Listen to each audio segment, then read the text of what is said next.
नमस्कार छात्रों, जैसा कि हमने पिछली क्लास में देखा कि बेसिक बायोलॉजी या कोई भी टॉपिक जो कि बेसिक है, फाउंडेशन बनाने के लिए कितना जरूरी है। जैसे कि सिविल सर्विसेज की परीक्षा की तैयारी के लिए छात्रों को ये नहीं पता होता कि क्या पढ़ें, क्या नहीं पढ़ें, कितना पढ़ें, किससे पढ़ें। तो इस सब चीज की जानकारी के लिए बेसिक फाउंडेशन का होना बहुत जरूरी है। और इसी क्रम में जो यूपीएससी के छात्र हैं, जो अपने फाउंडेशन को मजबूत करना चाहते हैं, उनकी सहायता के लिए, उनकी हेल्प के लिए जीएसईएस तथा जियो संस्थान ने यूपीएससी छात्रों के लिए एक बेसिक फाउंडेशन कोर्स स्टार्ट किया है। हम इसके लिए जीएसईएस एवं जियो संस्थान को धन्यवाद ज्ञापित करते हैं। इसी श्रृंखला में इस कोर्स में, इस फाउंडेशन कोर्स में, जो कि यूपीएससी के लिए अति महत्वपूर्ण है, में अति महत्वपूर्ण भूमिका निभाने वाले जियो के संस्थापक गुरुजी श्री नए पदम सागर जी महाराज एवं गुरुडी मैना श्री जी का धन्यवाद ज्ञापित करते हैं। इसी श्रृंखला में इस फाउंडेशन को मजबूती प्रदान करने के लिए, उसको आगे ले जाने के लिए अति महत्वपूर्ण भूमिका निभाने वाले गुजरात से श्री मेहुल जी रूपाणी एवं दिल्ली से श्री संजय सिंह संकलेचा धन्यवाद के पात्र हैं। जैसा कि हमने देखा पिछले लेक्चर में, हमने सेल के बारे में समझा, सेल नंबर के हिसाब से सेल टाइप के बारे में देखा, हमने सेल में क्या क्या बेसिक कंपोनेंट होते हैं वो देखा, हमने देखा कि प्लाज्मा मेम्ब्रेन क्या काम करती है। वैसे ही हमने देखा प्रोकैरियोटिक सेल और यूकैरियोटिक सेल में क्या अंतर होता है, किस बेस पे अंतर होता है उनमें, ये सब चीज हम देखा पिछली क्लास में। उसी को हम रिकैप करते हुए इस क्लास को आगे बढ़ाना चाहेंगे और इस क्लास हमारी बेस्ड होगी न्यूक्लियस पे। न्यूक्लियस क्या होता है? न्यूक्लियस सेल का वह पार्ट होता है जो पूरी सेल को फंक्शन को रेगुलेट करता है। जब कोई चीज किसी सिस्टम को रेगुलेट करने लगे, उसको कंट्रोल करने लगे, तो हम उसको कहते हैं मास्टर और कंट्रोलर और रेगुलेटर। इसी क्रम में हम न्यूक्लियस को जो नाम दिया गया है उसके फंक्शन के आधार पर वो नाम दिया गया है कंट्रोलर ऑफ द सेल और मास्टर ऑफ द सेल। तो हम देखते हैं कि सेल का जो सब डिवीजन किया गया है वो तीन आधार पर किया गया है। एक तो उसकी सेल की लिमिट क्या है, सेल की लिमिट क्या है, तो सेल की लिमिट क्या होगी? प्लाज्मा मेम्ब्रेन होगी। सेल की लिमिट क्या होगी? प्लाज्मा मेम्ब्रेन होगी। प्लाज्मा मेम्ब्रेन क्या करेगी? प्लाज्मा मेम्ब्रेन करेगी कॉन्स्टिट्यूट का इंपोर्ट एंड एक्सपोर्ट और उसकी लिमिट को दायरे में बांधेगी। तो जो प्लाज्मा मेम्ब्रेन होती है वो सेलेक्टिवली परमेबल इन नेचर होती है, कुछ को पैसिवली ट्रांसपोर्ट कराती है मॉलिक्यूल्स को, कुछ को एनर्जी की हेल्प से ट्रांसपोर्ट कराती है। तो इसी क्रम में दूसरा जो इंपोर्टेंट कंपोनेंट है वो है nucleus. Nucleus regulatory centre of the cell होता है। न्यूक्लियस क्या होता है? Regulatory centre of the cell. Regulatory centre of the cell. और न्यूक्लियस कहाँ पाया जाता है? न्यूक्लियस पाया जाता है साइटोप्लाज्म में। न्यूक्लियस को साइटोप्लाज्म से जो अलग करता है उसको बोलते हैं न्यूक्लियर मेम्ब्रेन। उसको क्या बोलते हैं? Nuclear membrane. न्यूक्लियर मेम्ब्रेन ही साइटोप्लाज्म को न्यूक्लियस से अलग करती है और न्यूक्लियस में जो फ्लूइड पाया जाता है हम उसको कहते हैं न्यूक्लियोप्लाज्म। उसमें उसको क्या कहते हैं? न्यूक्लियोप्लाज्म। न्यूक्लियोप्लाज्म ही वह पार्ट है जिसमें क्रोमेटिन और सेल के और न्यूक्लियस के अदर कंपोनेंट जैसे न्यूक्लियोलस पाया जाता है। न्यूक्लियोलस पाया जाता है। तो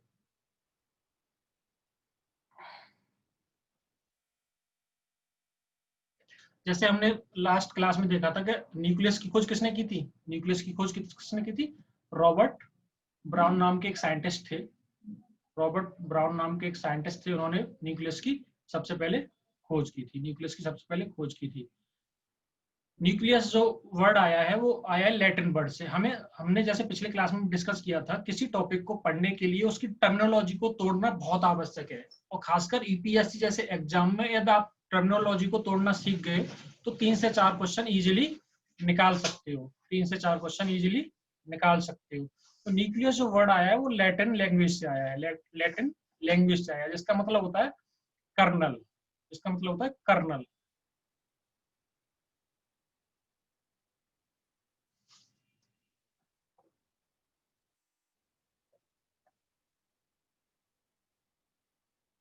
और सेंटर, और सेंटर।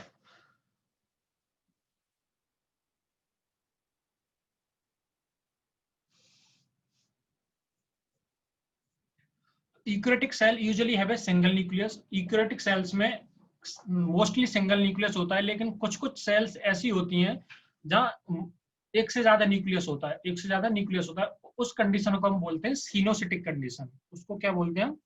सिनोसिटिक कंडीशन। सिनोसिटिक कंडीशन। जिस सेल्स में एक से ज्यादा न्यूक्लियस होता है हम उस कंडीशन को बोलते हैं सिनोसिटिक कंडीशन।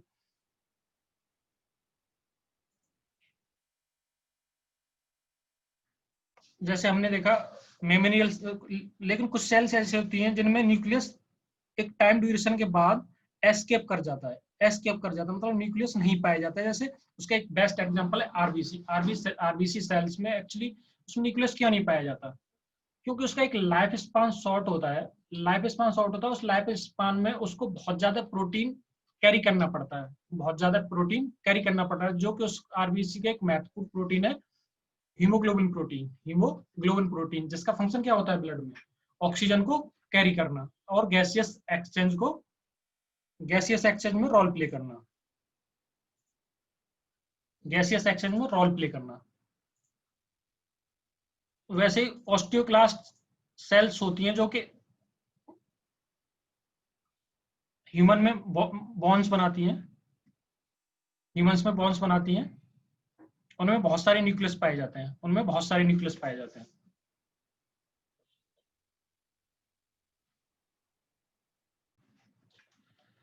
जैसे हमने पिछली क्लास में डिस्कस किया था कि nucleus controller of the cell क्यों कहलाया जाता है? क्योंकि न्यूक्लियस में क्या पाया जा रहा है? न्यूक्लियस में क्या पाया जा रहा है? न्यूक्लियस में पाया जा रहा है क्रोमेटिन। न्यूक्लियस में पाया जा रहा है क्रोमेटिन। क्रोमेटिन क्या करता है? क्रोमेटिन क्या करता है?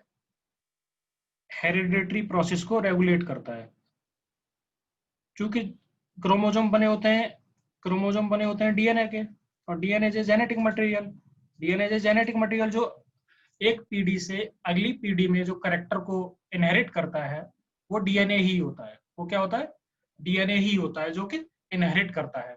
इसलिए इसलिए ही न्यूक्लियस को कंट्रोलर ऑफ द सेल कहते हैं। इसलिए न्यूक्लियस को कंट्रोल ऑफ द सेल कहते हैं।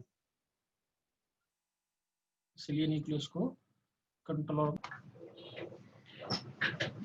जैसे कल भी हमने डिफरेंशिएट किया था यूकेरियोटिक और प्रोकैरियोटिक को on the basis of different component. उसमें से एक मेन कंपोनेंट था जो कि था न्यूक्लियस। न्यूक्लियस ही डिसाइडिंग फैक्टर था यूकेरियोटिक और प्रोकैरियोटिक के डिफरेंशिएशन में। यहाँ पे जो यूकेरियोटिक सेल्स होती हैं, जो यूकेरियोटिक सेल्स होती हैं उनमें पाया जा रहा है well defined nucleus, well defined nucleus.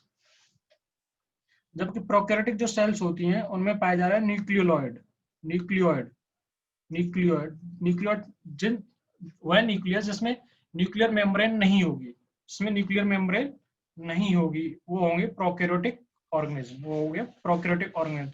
और जिन सेल्स में वेल डिफाइंड न्यूक्लियर मेम्ब्रेन होगी और जिन न्यूक्लियस के चारों तरफ न्यूक्लियर मेम्ब्रेन पाई जाएगी उनको हम बोलेंगे यूकेरियोटिक। यू माने वेल, वेल, और गुड, गुड, और एडवांस्ड, और एडवांस्ड, और एडवांस्ड। ये बेसिक डायग्राम है न्यूक्लियस का, न्यूक्लियस का, जिसमें सबसे आउटर इसमें मेम्ब्रेन होगी, मेम्ब्रेन डुअल मेम्ब्रेन होगी, डुअल मेम्ब्रेन होगी, जिसमें न्यूक्लियर पोर पाए जाएंगे, जिसमें न्यूक्लियर पोर पाए जाएंगे। न्यूक्लियर पोर का फंक्शन क्या होता है? न्यूक्लियर पोर का फंक्शन क्या होता है? किसी चीज को न्यूक्लियस से, किसी चीज को न्यूक्लियस से ट्रांसपोर्ट कराना, ट्रांसपोर्ट कराना। जैसे इंपोर्ट कराना या एक्सपोर्ट कराना, इंपोर्ट कराना और एक्सपोर्ट कराना। जैसे न्यूक्लियस है जिसमें राइबोसोम बनता है, न्यूक्लियस ही है जिसमें राइबोसोम बनता है। तो राइबोसोम न्यूक्लियस से प्रोटीन सिंथेसिस करने के लिए कहाँ आएगा, साइटोप्लाज्म में आएगा। कहाँ आएगा, साइटोप्लाज्म में आएगा। और साइटोप्लाज्म में किसके द्वारा आएगा, वो आएगा न्यूक्लियर पोर के द्वारा। वो किसके द्वारा आएगा, न्यूक्लियर पोर के द्वारा।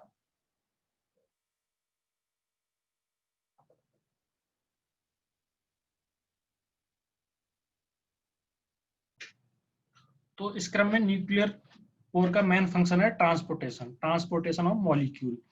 अब उसके एनवेलप पाया जा रहा है, न्यूक्लियर एनवेलप, जिसको हम डिस्कस कर चुके हैं। न्यूक्लियस के अंदर ही क्रोमेटिन पाया जा रहा है, क्रोमेटिन पाया जा रहा है। जब सेल इनएक्टिव फॉर्म में होती है तो क्रोमेटिन उस टाइम पे कंडेंस होता है, उस टाइम पे कंडेंस होता है। इसको इनएक्टिव क्रोमोसोम बोलते हैं, उसको इनएक्टिव इनएक्टिव क्रोमेटिन या क्रोमोसोम बोलते हैं। क्योंकि इनएक्टिव फॉर्म में सेल को किसी भी प्रोटीन वगैरह की जरूरत होती नहीं है। न्यूक्लियस के अंदर ही पाया जाता है न्यूक्लियोलस। न्यूक्लियस किसके अंदर पाया जाता है, न्यूक्लियस के अंदर। न्यूक्लियोलस का मेन फंक्शन होता है राइबोसोमल प्रोटीन और राइबोसोमल आरएनए का सिंथेसिस, आरआरएनए का सिंथेसिस। आरआरएनए और प्रोटीन मिलके क्या बनाएंगे, आरआरएनए और प्रोटीन मिलके क्या बनाएंगे, राइबोसोम बनाएंगे। राइबोसोम क्या करता है, राइबोसोम क्या करेगा, प्रोटीन सिंथेसिस करेगा, प्रोटीन सिंथेसिस करेगा। प्रोटीन सिंथेसिस एक प्रोसेस, बायोलॉजिकल प्रोसेस के द्वारा होती है, हम जिसको बोलते हैं ट्रांसलेशन। ट्रांसलेशन ये कॉम्प्लेक्स प्रोसेस होती है, आगे हम इसको पढ़ेंगे। न्यूक्लियस के न्यूक्लियर पोर के माध्यम से ही आउटर साइड पर जुड़ी रहती है सिस्टर्नी। ये सिस्टर्नी ही एंडोप्लाज्मिक रेटिकुलम का निर्माण करती है।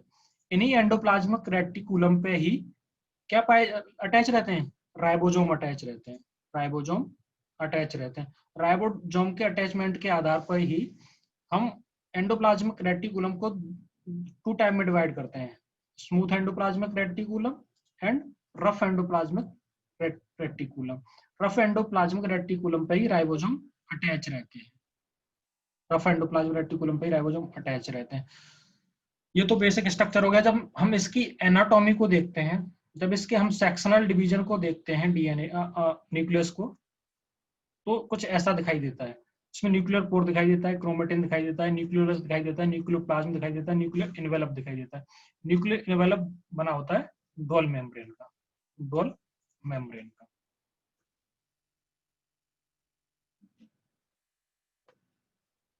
जो हम ये डायग्राम देख रहे हैं, ये ट्रांसमिशन इलेक्ट्रॉनिक माइक्रोस्कोप के द्वारा लिया गया है, जिसको टैम बोलते हैं।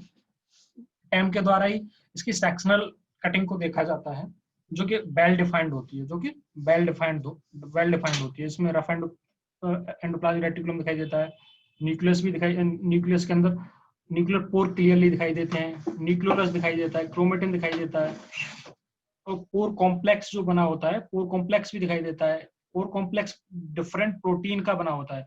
ये इस डायग्राम में दिखाया गया कि कैसे पोर कॉम्प्लेक्स के द्वारा राइबोसोम न्यूक्लियोप्लाज्म से साइटोप्लाज्म की तरफ मूव कर रहा है, साइटोप्लाज्म की तरफ मूव कर रहा है, क्योंकि साइटोप्लाज्म में ही प्रोटीन सिंथेसिस होनी होती है, साइटोप्लाज्म में ही प्रोटीन सिंथेसिस होनी होती है।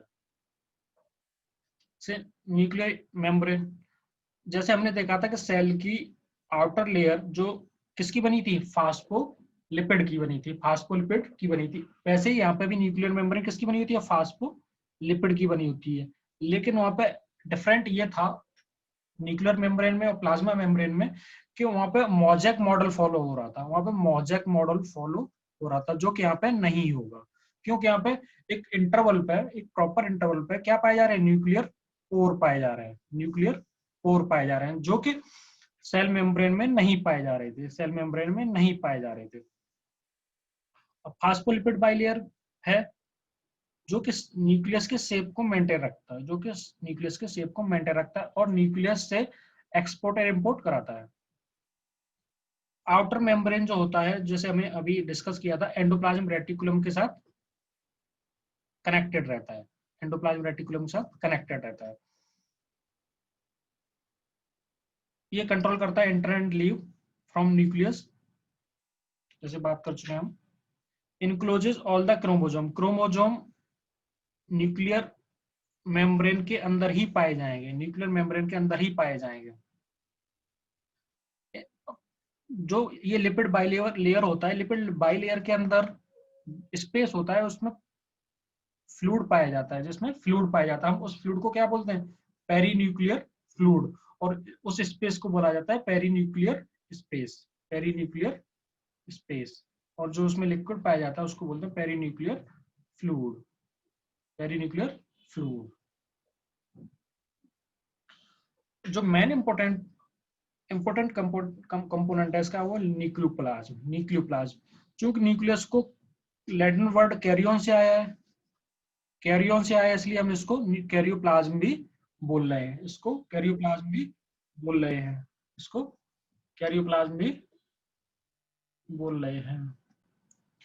जो इसमें फ्लूइड पाया जाता है वो सेमी एक्वस इन नेचर होता है, सेमी एक्वस इन नेचर होता है, जो कि साइटोप्लाज्म से डिफर करता है, जो कि साइटोप्लाज्म से डिफर करता है, क्योंकि साइटोप्लाज्म एक लार्ज एरिया में पाया जाता है, ये एक स्पेसिफाइड डिफाइंड एरिया में पाया जाता है, तो उसका वॉल्यूम और इसका वॉल्यूम, इसका कंस्टिट्यूएंट और उसके कंस्टिट्यूएंट दोनों अलग अलग हो जाते हैं।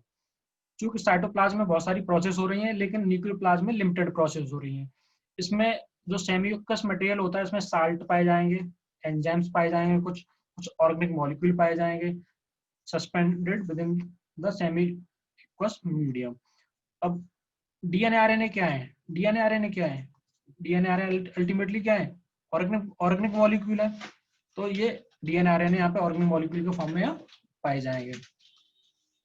न्यूक्लियोप्लाज्म में ही न्यूक्लियोलस पाया जाता है, क्रोमोसोम जैसे बात कर चुके हैं हम, और न्यूक्लियोप्लाज्म में ही डिफरेंट कंपोनेंट जो न्यूक्लियस के अंदर पाए जाते हैं, जैसे क्रोमोसोम हो गया, न्यूक्लियोलस हो गया, वो न्यूक्लियोप्लाज्म में इनको प्रोटेक्ट करने का काम करता है, इनको प्रोटेक्ट करने का काम करता है।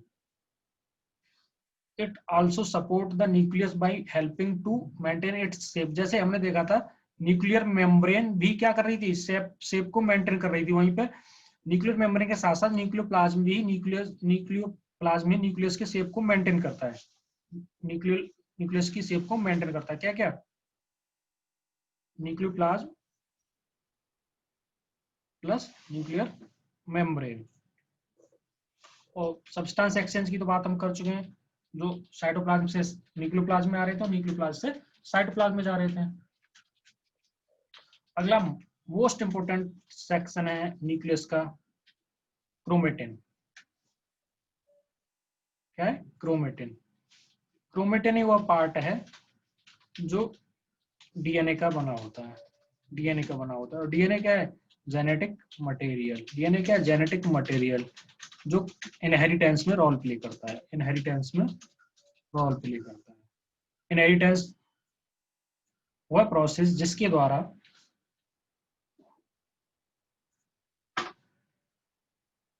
कैरेक्टर पेरेंट से कहाँ जाते हैं, चिल्ड्रन में जाते हैं।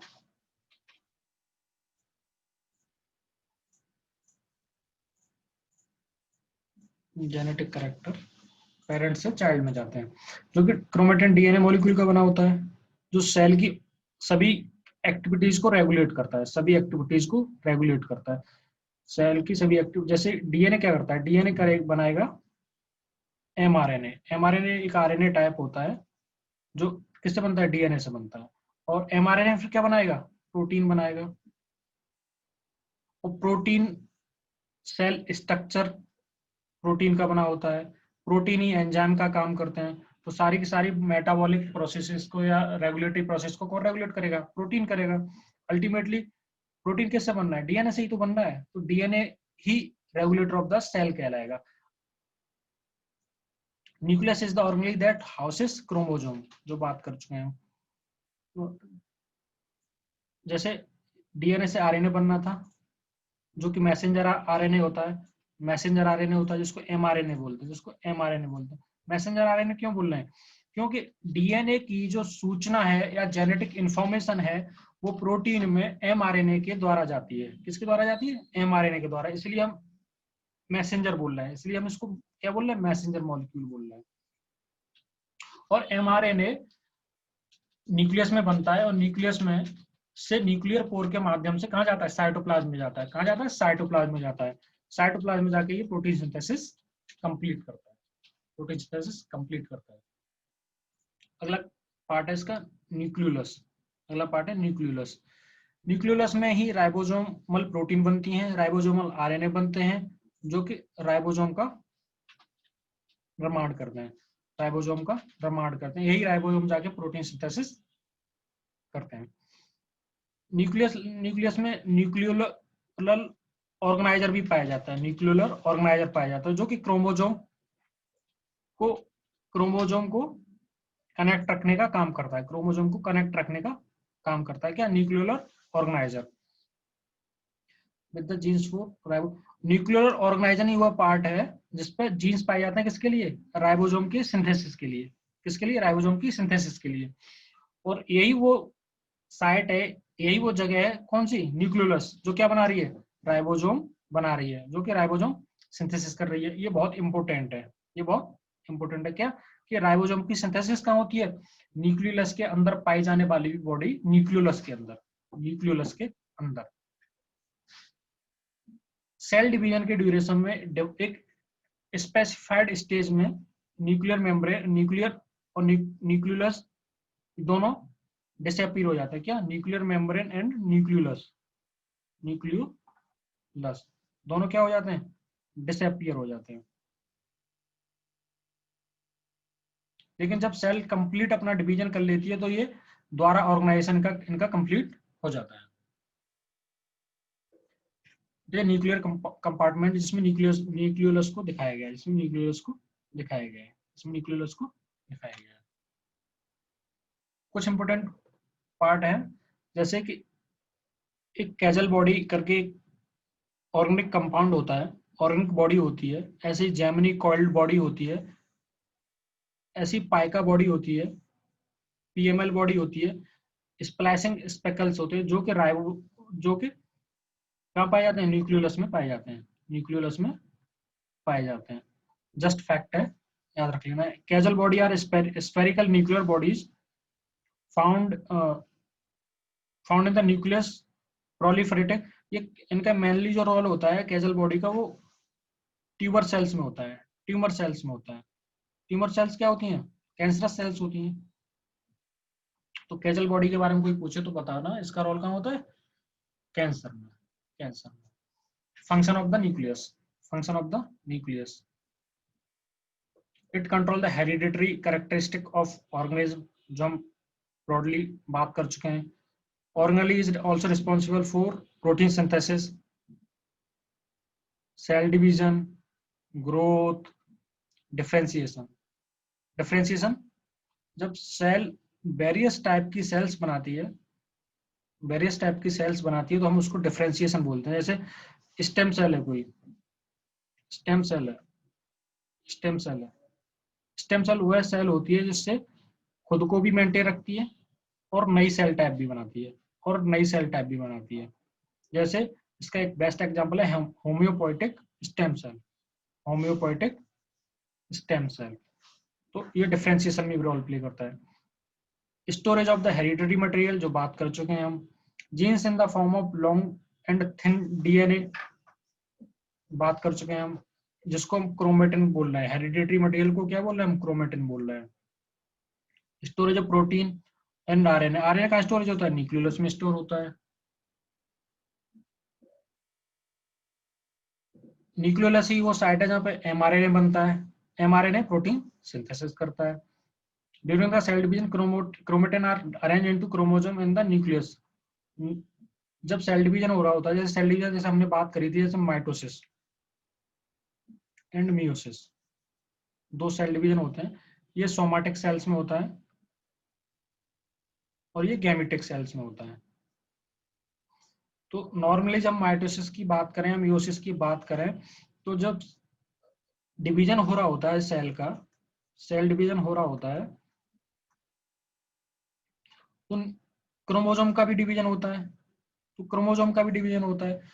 तो एक फेज होती है सेल साइकिल की, सेल साइकिल की 4 फेज होती है mainly, G1, S, G2, M। तो डीएनए का जो डुप्लीकेशन होता है या रेप्लिकेशन होता है वो होता है एस फेज में, एस फेज में, जिसको हम क्या बोलते हैं, synthetic phase. Synthetic phase, synthetic phase में ही डीएनए का डुप्लीकेशन होता है। तो 2n से क्या हो जाता है नंबर, ये 4n हो जाता है, 4n हो जाता है, 4n हो जाता है। तो जब माइटोसिस होगा तो माइटोसिस क्या होता है, माइटोसिस की जो डॉटर सेल्स बनेगी उनमें chromosome number equal to parent होंगे, तो 4n से 2n बन जाएगा।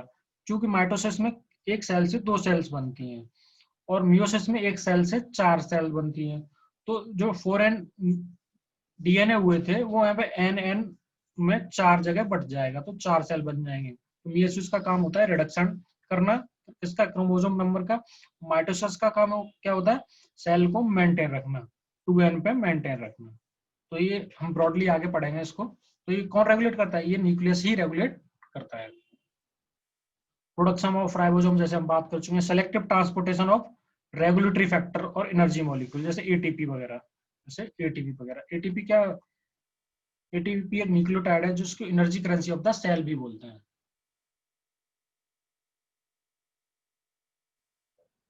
आज की क्लास हम यही खत्म करते हैं, आगे हम कैसे देखेंगे, देखेंगे जेनेटिक मटेरियल और its type, are DNA and RNA. DNA क्या होता है, आरएनए क्या होता है, इसकी स्ट्रक्चर क्या है, फंक्शन क्या है। तो ये हाल ही के दिनों में डीएनए एंड आरएनए चर्चा में क्यों रहे हैं, वो सब चीज हम रिलेटेड टॉपिक नेक्स्ट क्लास में डील करेंगे। धन्यवाद।